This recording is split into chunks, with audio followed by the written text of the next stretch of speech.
Hello guys, the depth queen के the depth world में आपका स्वागत है। डार्क डेप्थ वर्ल्ड में तो आज हम लोग बात करेंगे डार्क डेप्थ की। तो आज मैं बात कर रही हूँ बिग बॉस ओटीटी के एक मेरे so called favourite contestant Armaan Malik की। आजकल अरमान मलिक बहुत चर्चा में है। क्यों चर्चा में है? शायद उनको यूट्यूब से इतनी यू नो चर्चा नहीं मिली जितनी उनको ओटीटी पे आके मिल रही है। और ये चर्चा बहुत नेगेटिव वे में है, पॉजिटिव वे में नहीं है। देखिए, यूट्यूब का चैनल होता है, वहाँ एक अलग ऑडियंस होती है।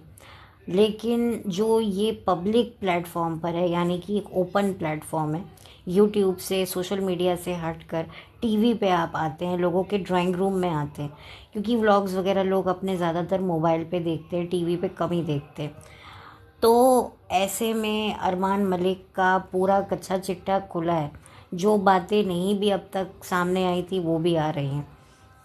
तो खैर, अरमान मलिक ने किसी को, एक कंटेस्टेंट को चपाट मारी है क्योंकि उस शख्स ने उनकी बीवी को एक कॉम्प्लीमेंट दिया कि मुझे ये बंदी अच्छी लगती है।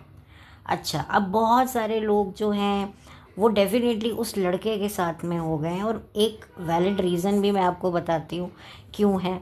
ठीक है, उसने किस इंटेंशन से कहा, हो सकता है उसने गलत इंटेंशन से कहा या जो भी कहा। देखिए, मैं तो ओटीटी देख नहीं रही हूँ, लेकिन काफ़ी चीज़ें सुनने में आ रही हैं। तो मैंने सोचा कि चलो, मुझे एक्चुअली क्या है, मुझे पता है ये क्या है और क्या नहीं है। तो मैंने सोचा आप लोगों को भी इस सच्चाई से रूबरू मैं करवा दूँ, इसीलिए मैं ये वीडियो लेकर आई हूँ।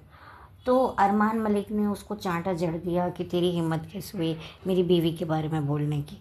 अब जो इनके सो कॉल्ड पीआर लवर्स हैं, वो तो ऑब्वियसली इनका पक्ष लेंगे कि भाई किसी की बीवी किस को ऐसे कैसे बोल दिया, कैसे अच्छा लगा होगा। मैं आपको बताती हूँ कि इसकी बीवी कोई वो नहीं है, कोई आम औरत नहीं है। वो भी एक सो कॉल्ड सेलिब्रिटी है। इसकी दोनों बीवी हैं जो 24 घंटे कैमरों के सामने रहती है, एक ग्लैमरस लाइफ जीती हैं। जिस तरह की इनकी शान और शौकत भरी ज़िंदगी है, वो आप लोगों को दिखती है। इन लोगों के कितने तो चैनल हैं अनगिनत, और उन अनगिनतों चैनल पर इसकी बीवियां ही ज़्यादातर मंडराती रहती हैं। तो इतना ज़्यादा एक एक ग्लैमरस औरत, आप इस ग्लैमरस वर्ल्ड में हो तो आपको पता होता है कि जो फीमेल्स होती हैं उनको मेल फैंस की ज़्यादा ज़रूरत होती है कंपेरेटिवली फीमेल फैंस की। और जो मेल एक्टर्स होते हैं, मेल सेलिब्रिटीज़ होते हैं, उनको होती है फीमेल फैंस की। तो ये एक वैसा वर्सा सिचुएशन होती है। आप देखेंगे जितनी भी एक्ट्रेसेस हैं वो काफ़ी टाइम बाद क्यों शादियां करती हैं, क्योंकि अगर वो शादी कर लेती हैं तो उनके मेल फैंस के बीच में वो डिज़ायरेबल नहीं रहती हैं। उनको लगता है यार शादीशुदा औरत है यार, ये वो उनको ना ही विजुअलाइज कर सकते हैं। क्योंकि देखिए, एक फैंटेसी वर्ल्ड में एक हम सबकी एक ज़िंदगी में एक फैंटेसी वर्ल्ड होता है। जैसे एसल वर्ल्ड होता था एक ज़माने में, एक अब इनफैक्ट पहले भी होता था, बट अब इसके बारे में खुल के ज़्यादा बात होती है, वो है फैंटेसी वर्ल्ड। तो सबका एक फैंटेसी वर्ल्ड होता है जिसमें हर चीज़ बड़ी खूबसूरत होती है।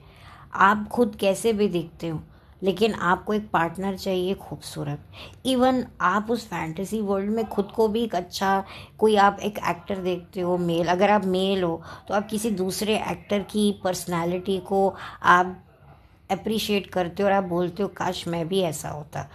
तो आप कहीं ना कहीं उस फैंटेसी वर्ल्ड में खुद को भी आप वैसा ही शख्स बनाते हो, और ऑफ कोर्स जिस एक्ट्रेस को आप पसंद करते हो आप उसको अपनी आंखों के सामने रखते हो और फैंटेसीज आप करते रहते हो।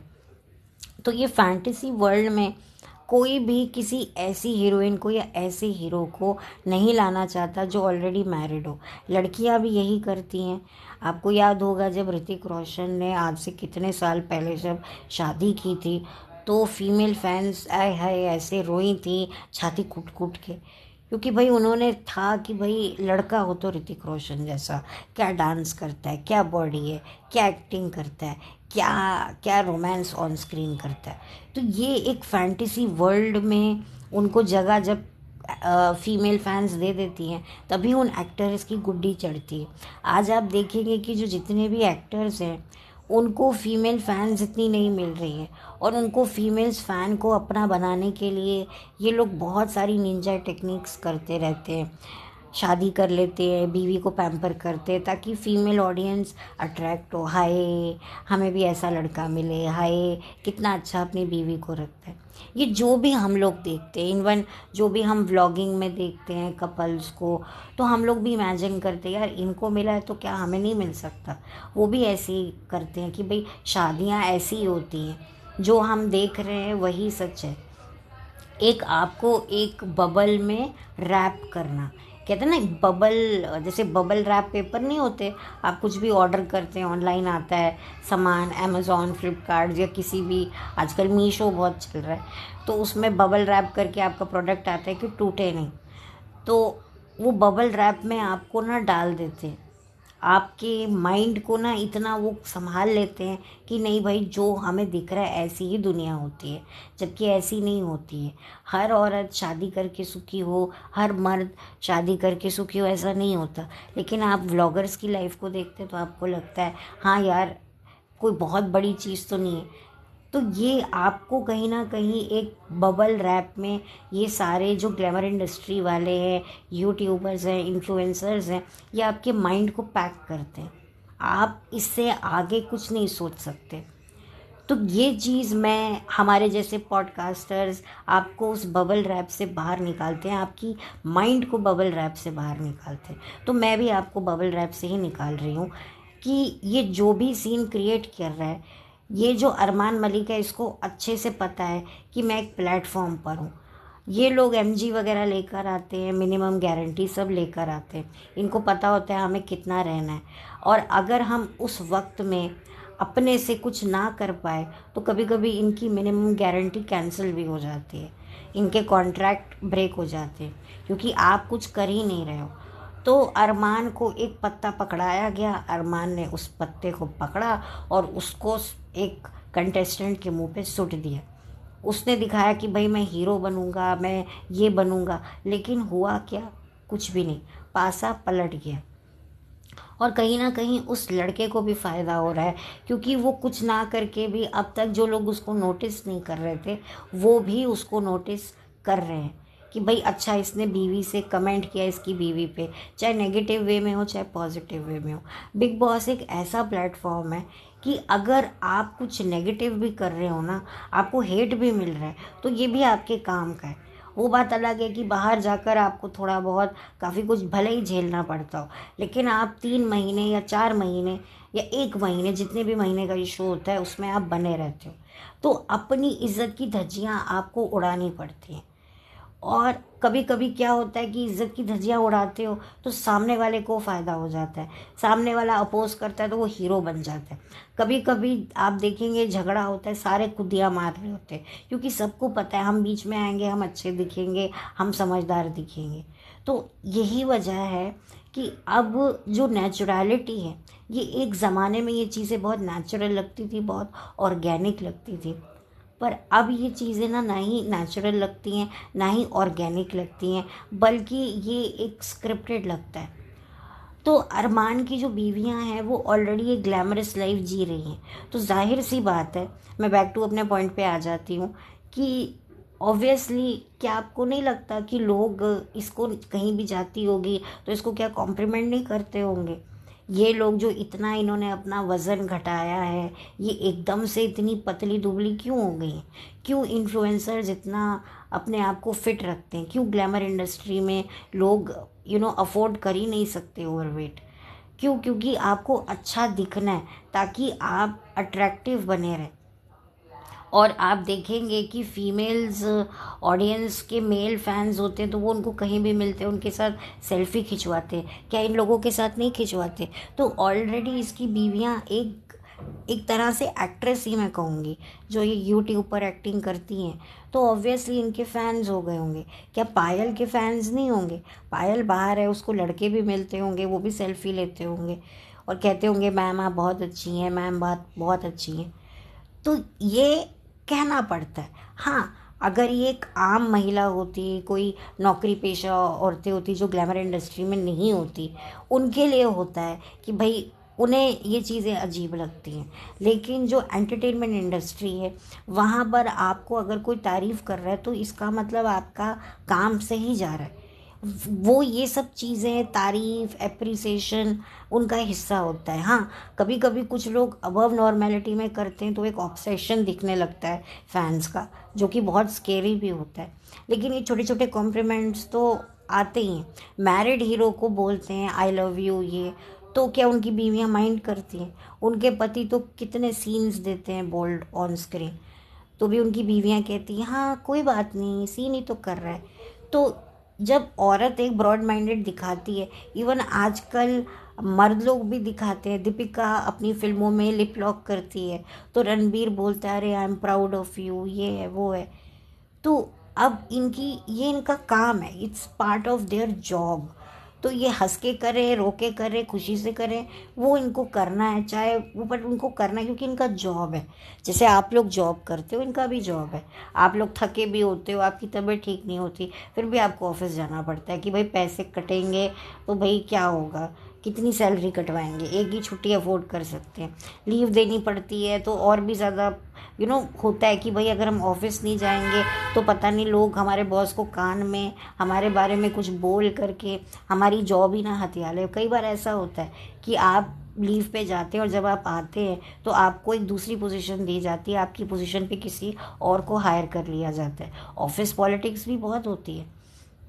लोग लिटरली डर रहे होते हैं, यार हम 2 दिन गए हैं बाहर तो कहीं हमारी पीछे बॉस हमें निकाल तो नहीं देगा। लोगों को इतने फियर्स होते हैं। तो तो यहाँ पर ग्लैमर इंडस्ट्री में कितने फियर्स होते हैं। तो यहाँ पर अरमान का इस तरह से रिएक्ट करना, वो भी, उसको भी कोई फ़र्क नहीं पड़ रहा होगा, लेकिन उसने ऐसा दिखाया कि मैं एक बड़ा प्रोटेक्टिव हस्बैंड हूँ, मैं बहुत अच्छा हस्बैंड हूँ। अगर आप प्रोटेक्टिव हस्बैंड होते ना तो बात ही क्या थी। आप अपनी बीवियों को ही आगे रख कर अपना पेट भर रहे हैं। आपके व्लॉग की यूएसपी ही आपकी 2 बीवियां हैं, आपकी बीवियों का 2 साथ में रहना। तो दिस इज़ अ रियलिटी। और इनकी रिलेशनशिप में इतने झोल हैं, इतने मोल्स हैं, इतना मतलब रहस्यमयी इनकी लाइफ है ना, कि बहुत डार्क लाइफ है इन तीनों की। और ये जो जैसा दिखा रहे हैं बिल्कुल वैसा अलग है, लेकिन पब्लिक को भी अब धीरे धीरे समझ में आ रहा है। और देखिए ये एक शो है, इस शो में कुछ भी चीज़ें परमानेंट नहीं होती। लव अफेयर्स जब परमानेंट नहीं होते तो क्या रह जाता है? सबको पता है कि भाई आप लोग अगर कुछ अलग नहीं करोगे तो आप लोग दिखोगे नहीं तो नोटिस में नहीं आओगे, नोटिस में नहीं आओगे तो आपकी चर्चा नहीं होगी, आपकी चर्चा नहीं होगी तो आपका नाम सोशल मीडिया पे गूंजेगा नहीं, और अगर गूंजेगा नहीं तो आपको फिर कैसे आगे अपना करियर बनेगा। देखिए जब ये शो ख़त्म होता है कुछ टाइम तक कंटेस्टेंट दिखते हैं, वो बात अलग है कि फिर बाद में वो दिखना बंद हो जाते हैं। आप देखिए शिल्पा शिंदे बिग बॉस जीती थी, उसके बाद घूम घाम के इधर उधर करके अब वो कलर्स के ही शो खतरों के खिलाड़ी में आई है। 2 साल पहले वो झलक दिखला जा में आई थी।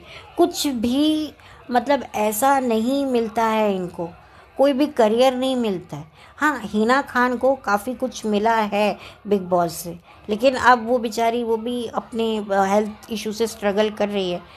गॉड ब्लेस हर, मैं उसको भी शुभकामनाएं देना चाहती हूँ, मैंने उसके लिए भी वीडियो बनाया था।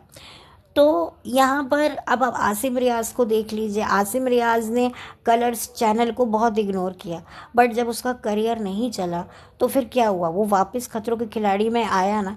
वहाँ भी चैनल उसका नाम ले लेकर भाई आसिम का इससे झगड़ा हुआ, आसिम का उससे झगड़ा हुआ, बट रियलिटी क्या है वो तो हमें बाद में पता चलेगी।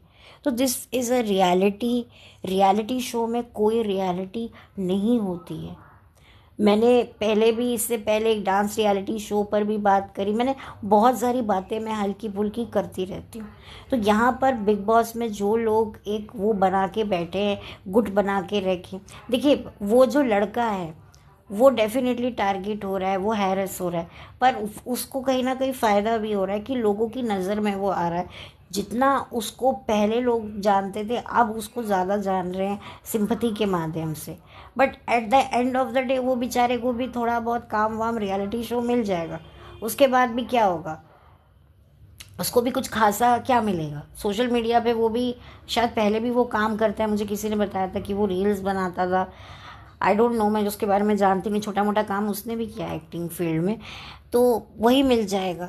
लेकिन हाँ, अभी तो वो बेचारा हैरेस हो रहा है, लेकिन अगर वो थोड़ा दिमाग लगाए तो उसको पता चल जाएगा कि चीज़ें मेरी फेवर में हो रही हैं। बट हो सकता है ये लोग आगे जाके शो में पैचअप कर ले, शो से निकलने के बाद पैचअप कर दे, क्योंकि अब वैसा नहीं होता है कि भाई शो से निकलने के बाद भी दुश्मनियाँ चलती हैं। अब सब कहते हैं हटा सावन की घटा, हो गई गलती, कह दिया शो में, वो माहौल ऐसा था, वो टाइम ऐसा था, चलो यार मिट्टी पाओ, चलो चलो गले मिलो, हाँ कहाँ है पार्टी, हाँ चल करते हैं, हाँ हाँ 7 बजे, हाँ 7 बजे मैं ही तुझे ले लूँगा, तू मत गाड़ी निकालियो, मैं निकालूंगा, हाँ डोंट वरी, हाँ मिलते हैं, हाँ तू अपना नंबर दे, मैं तुझे अपने व्हाट्सएप ग्रुप में ऐड करता हूँ। तो ये सारी बातें शुरू हो जाती है। फिर सोशल मीडिया पे पोस्ट करते हैं, एक दूसरे को फॉलो करते हैं। और लोग आजकल क्या है, सोशल मीडिया से ही बहुत कुछ पता लगा लेते हैं कि भाई फॉलो नहीं कर रहा दैट मीन्स कोई प्रॉब्लम है, फॉलो कर रहे हैं तो बहुत अच्छे दोस्त हैं। तो ये सारी बातें आजकल होती हैं। हालांकि सोशल मीडिया के अलावा भी बहुत कुछ चल रहा होता है आपस में जो आपके सामने आता नहीं है। तो रही बात कृतिका की, तो कृतिका को भी इसी बहाने लाइमलाइट मिल गई है, क्योंकि उसका क्या वजूद है उस शो में। वो अरमान की पहली, दूसरी, तीसरी कौन सी बीवी है, यही लोग कश्मकश में जी रहे हैं। तो उसको भी एक लाइमलाइट मिल गई, एक एक फिल्म बन रही है कि भाई मैंने अपनी वाइफ के लिए स्टैंड लिया है। बट इस स्टैंड की कोई वैल्यू नहीं है। वैल्यू तब होती जब उस लड़के ने कुछ बहुत बड़ी गलती उसकी बीवी के साथ करी होती, कोई बहुत बड़ी बदतमीजी करी होती, उसने कॉम्प्लीमेंट दिया। और ये शो बोलने का है। आप मोहल्ले में नॉर्मली भी क्या होता है, हमको हमारी माएँ सिखाती है, भाई सड़क पे कोई छेड़े तो भाई ध्यान मत दो, अपना चले जाओ, परवाह करोगे तो उसमें भी उन लोगों को मज़ा आएगा कि अच्छा तेरे गुस्से में भी मुझे प्यार नज़र आता है। तो ये सब माएँ सब सिखाती हैं लड़कियों को कि कोई ज़रूरत नहीं है, कोई बोले उसको बोलने दो, कुछ करेगा फिर देखा जाएगा, इशारेबाजी कमेंटबाजी करते इग्नोर करके आगे बढ़ो। तो ये हम लोगों को सिखाया जाता है। और ऐसे उसने कोई बहुत चीप अभद्र कमेंट भी नहीं मारा, उसने कहा मुझे अच्छी लगती है। अब हो सकता है उसको किस नज़र से अच्छी लगती हो, क्या बोला हो, ठीक है भाई। अब हर कोई देखो, अगर उसने चलो गलत वे में भी बोला है तो वही बात है ना कि अरमान ने उस चीज़ को और भी बड़ा खींच दिया। जबकि अरमान ने खुद ने एक शादीशुदा होकर भी जो है किसी की, कहते हैं ना, फ्रेंड को, अपनी बीवी की फ्रेंड को पटा लिया। तब क्या था, तब उसको किसी ने नहीं बोला, तब कृतिका ने नहीं बोला कि तुम ऐसा क्यों बोल रहे हो, तुम तो मेरी बेस्ट फ्रेंड के हस्बैंड हो। लेकिन यहाँ पर वो कृतिका भी शायद रिएक्ट कर रही होगी, आई डोंट नो, बट अरमान तो रिएक्ट कर रहा है। और अरमान के इस रिएक्शन को पब्लिक सपोर्ट भी नहीं कर रही है, क्योंकि अरमान ने इस तरीके से जो हरकतें करी हैं, जो चीज़ें उसकी बाहर हैं, उसका जो एटीट्यूड है। सबसे बड़ी बात है कि उसने अपनी शादी को ही छुपाया, डिनाई किया, लेकिन उसकी खुद की बीवियों ने बोल दिया कि हाँ भाई इसकी शादी हुई थी। तो कहीं ना कहीं लोगों को उसकी पर्सनालिटी भी बहुत अरमान की क्वेश्चनेबल लगती है। तो ये सारा सिनेरियो है, इस पे ज़्यादा भावुक होने की या किसी पक्ष में जाकर जुड़ने की कौनो ज़रूरत ना है बचवा, कौनो ज़रूरत ना है। इग्नोर करो और अपने काम में आगे बढ़ो। और ये ऐसे शोज़ जो आपकी सोचने की, समझने की शक्तियों को बबल रैप में पैक कर रही हैं, तो आप उस बबल रैप से दूर ही रहो। ये जितने भी व्लॉगर्स हैं, रोमांटिक चीज़ें दिखाते हैं, सॉलिटर गिफ्ट दे रहे हैं, ये दे रहे हैं, ये सब आपके माइंड को बबल रैप में पैक कर रहे हैं कि हाँ शादी इतनी ही खूबसूरत होती है, हाँ ऐसा ही होता है, जबकि ऐसा नहीं होता है। बिल्कुल रियलिटी बहुत डिफरेंट होती है। इन लोगों की भी लाइफ में इतनी प्रॉब्लम्स होंगी, आपको क्या पता कि डायमंड रिंग देने वाला हस्बैंड असल में अपनी बीवी के लिए क्या सोच रखता है, वो तो आपको भी नहीं पता है। ठीक है, मैं हमेशा कहती हूँ कि ये तस्वीरें, ये जो वीडियोस हैं, ये सब झूठ ही बोलती हैं। और अगर आप मंजे हुए खिलाड़ी हैं तो बहुत इजीली आप इन चीज़ों को मैनिपुलेट कर सकते हैं। शायद हम जैसे तस्वीर खिंचवाएं तो हमारे चेहरे से लोग डिकोड कर सकते हैं, लेकिन ये जो एक्टिंग करते हैं इनको समझ में आ जाता है कि हमें कैसे दिखाना है, कैसे करना है। फिर भी एक्सपर्ट तो समझ ही जाते हैं। तो खैर, ये एक मेरी छोटी सी कोशिश थी आप लोगों को बताने की। अगर मैं कुछ और भूल गई हूँ तो प्लीज़ मुझे माफ़ कीजिएगा। इनफैक्ट मेरे साथ ये बहुत होता है, मैं वीडियो बनाती हूँ, अपलोड करती हूँ, फिर बता रही और मैंने ये पॉइंट तो बोला ही नहीं। अब मैं दोबारा उस पर एक पॉइंट के लिए तुम्हें वीडियो नहीं बना सकती ना। तो खैर चलती हूँ, लौट कर मिलती हूँ। तो ये एक छोटा सा एक मेरी एक वीडियो थी और बस यही है कि इस पर ना फंसें। ये कंटेंट है, ये लड़ाई भी नहीं है, ये कंटेंट है। और आगे जाकर ये लड़का अगर थोड़ी और होशियारी दिखाएगा, जिसको थप्पड़ पड़ा है, तो फिर अभी लोगों को ये अच्छा लग रहा है क्योंकि अभी इसको भी खुद नहीं समझ में आ रहा, या हो सकता है इसको समझ में आ रहा है, या देखो सब देख कर ही आते हैं। अब सब शोज़ देख कर आते हैं, पिछले सीज़न घोट के आते हैं, तो सबको पता है। तो अब ये लड़का भी आने वाले समय में क्या रूप दिखाएगा वो भी नहीं पता है। हो सकता है ये लड़का भी नेगेटिव लाइट में चला जाए। बट एनीवे, और रही बात हिंसा की, तो मैं एक जाते जाते एक पॉइंट बोल दूं कि हिंसा करने वाले को तभी निकाला जाता है जब हिंसा करने वाले का कोई योगदान नहीं हो शो में। बहुत सारे लोगों ने बीते सीज़न हिंसाएं करी हैं, पर उनको उनमें से कुछ को तो निकाला ही नहीं। क्यों? क्योंकि उनके इर्द गिर्द ही पूरी जो है कहानी घूम रही है। सीज़न 13 में भी एक शख्स ने बहुत ज़्यादा हिंसा करी पर उसको नहीं निकाला। क्यों? क्योंकि उसके इर्द गिर्द सारा शो चल रहा था। हालांकि अब वो शख्स इस दुनिया में नहीं है तो मैं उसका नाम नहीं लूँगी, बट आप खुद समझदार हैं। तो ये होता है कि जो बंदा आपको टीआरपी दे रहा है, आपको मसाला दे रहा है, कहीं ना कहीं उसको सपोर्ट मिलता है। और अगर उसकी शो में ज़्यादा ज़रूरत रहती है तो अंत में वो अंत तक जाता है। और अगर उसके साथ कोई बैक कॉन्ट्रैक्ट साइन हो तो वो जीत भी जाता है। और कभी कभी कुछ कंटेस्टेंट ऐसे होते हैं जो इतने ज़्यादा इरिटेट, बदतमीज़, बददिमाग होते हैं, लेकिन क्योंकि शो को हाइप पकड़वाने में ऐसे कंटेस्टेंट बहुत मदद करते हैं तो उनको कहीं ना कहीं से सपोर्ट मिलता है और वो और ज़्यादा, कहते हैं ना, फुंड जाते हैं और गलती पे गलती करते जाते उनको चैनल सपोर्ट करता रहता है, बचाता रहता है। लेकिन जब चैनल को लगता है अब बस, अब हमें जो चाहिए था मिल गया, अब इस कंटेस्टेंट की बेइज्जती करके इसको निकालो, तो फिर वो कंटेस्टेंट भी शॉक्ड में आ जाता है। तो ये भी एक मैनिपुलेशन होती है। अब मैं इस शो को इतने अच्छे से समझ चुकी हूँ, इनफैक्ट बहुत सारे लोग समझ चुके हैं, इसीलिए ये ओटीटी इस बार का फ्लॉप है, बहुत बड़ा फ्लॉप सीज़न रहा है। सो अनफॉर्चुनेटली हो सकता है आगे जाकर कुछ चीज़ें बेहतर हों। So I wish whole team all the very best. So बाकी जितने भी मेरे सो कॉल्ड सब्सक्राइबर हैं, वुड बी सब्सक्राइबर हैं, मैं उनको यही कहूँगी कि भैया बिग बॉस मत करो। अब अपना काम करो। आपकी खुद की लाइफ में इतने बिग बॉस हैं, उनसे पहले निजात पालो। अपनी ज़िंदगी में खुद अपनी लाइफ के बिग बॉस अगर बन जाओ तो क्या बात है, पर वो ऐसा होता नहीं है। खैर चलती हूँ, मैंने वक्त ले लिया बहुत। वीडियो ख़त्म करते मैं फिर शुरू हो जाती हूँ। So bye, take care, all the best, have a blessed day.